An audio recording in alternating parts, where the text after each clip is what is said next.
बड़ी खबर आ रही है, हमले के डर से दहशत में है शहबाज शरीफ और अपने सहयोगियों के साथ इमरजेंसी बैठक बुलाई है। शहबाज शरीफ ने इमरजेंसी बैठक बुलाई है और जिस बंकर में शहबाज छिपे होंगे उनके साथी भी उसी बिल में आएंगे।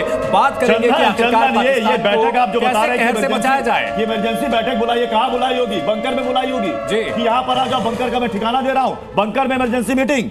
जंगल में बंदर वाली स्टोरी याद आ गई। शेर को हटा करके जब बंदर को राजा बनाया गया था तो फिर उछल कूद कर रहा था और यहाँ पर शहबाज शरीफ भी कमोबेश उसी तरह उछल कूद करते हुए नजर आ रहे हैं। कभी बंकर में छिपे। यूके देवनाथ सर, ये क्या इमरजेंसी मीटिंग होगी? अरे जो पीएम खुद तलाश रहा है वहां पर बंकर, वो इमरजेंसी मीटिंग कहां करेगा? बंकर में। पहली चीज तो ये सोचना कि शहबाज शरीफ ने ये मीटिंग बुलाई है गलत है। ये मीटिंग बुलाई है आसिम मुनीर ने और उसने शहबाज हाफिज सईद ने। किसने बुलाई है? अब तो मैं वो भी कह सकता हूं। पर्चा पकड़ा दिया होगा, पर्चा पकड़ा दिया होगा कि वो आपको क्या क्या रहा कहना है। उसमें उनके डीजीएमओ ने ऑलरेडी आकलन कर लिया है कि ये ड्रोन युद्ध अगर आगे बढ़ा तो भारत की एयरफोर्स और भारत की फौज वहां घुस जाएगी। एक बड़ी खबर तो ये अब उस एक जम्मू संभाग में तलाशी अभियान चलाया जा रहा है। वो ड्रोन जो मार के गिराए गए हैं उनके मलबे को तलाशा जा रहा है। अब रात को दिवाली के बाद जो बचे हुए पटाखे होते थे ना, फुस पटाखे सर, उनकी तलाश की जाती थी और बचे हुए बारूद को जो है जलाकर देखते थे कि पुर्र से आवाज आती थी। तो ड्रोन के मलबे को जो है निकाल करके देखा जाएगा कि आखिरकार ये कौन सा खिलौना वो देखा जाएगा और चीन को दिखाया भी जाएगा कि कितना ठगा है पाकिस्तान। चीन की ड्रोन चीन को दिखाया जाएगा पाकिस्तान के। सबसे बड़ी फजीहत तो यहाँ पर चीन की होगी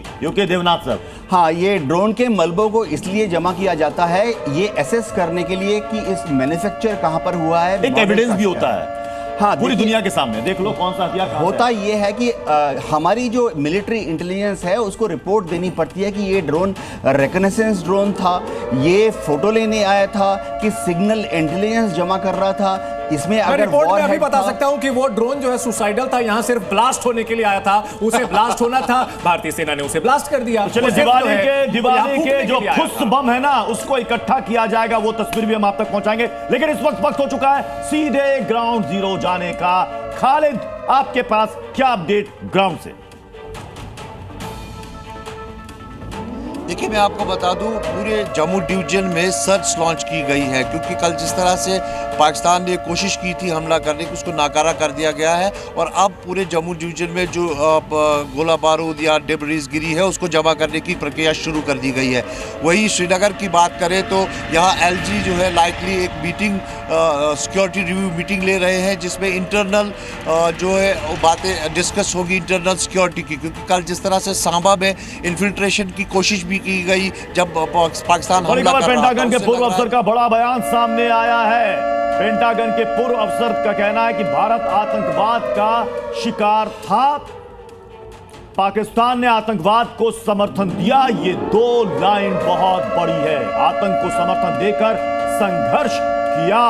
बिल्कुल, पेंटागन के पूर्व अधिकारी जो कि पाकिस्तान आतंकवाद को पालता पोसता और एक्सपोर्ट करता है, अमेरिका का जवाब भारत के साथ अमेरिका खड़ा है आतंकवाद को जड़ मूल से नाश करने के लिए। अमेरिका का जो ये स्टैंड है ना, ये बहुत मायने रखता है क्योंकि कहीं ना कहीं अमेरिका की जो कुछ सरकारें रही थी उन्होंने पाकिस्तान के लोगों को, पाकिस्तान की जो वहां की सरकारें रही थी, वहां के डिक्टेटर्स रहे थे, हाँ। उनको वो पैसे दिए जिनका इस्तेमाल भारत के खिलाफ हो रहा है और पाकिस्तान की को लेकर अमेरिका को अपनी गलती का एहसास है। और पाकिस्तान की क्या इस वक्त हालत है, क्योंकि लगातार हिंदुस्तान के अटैक के बाद अब इस्लामाबाद भी अछूता नहीं रहा। वहां की अपडेट भी आप तक पहुंचाएंगे और पूरी दुनिया के सामने अब पाकिस्तान कितना अलग थलग बेचारा पड़ा है कि पाकिस्तान का पीएम बंकर तलाश रहा है। हाफिज सईद बंकर तलाश रहा है। सी न्यूज़।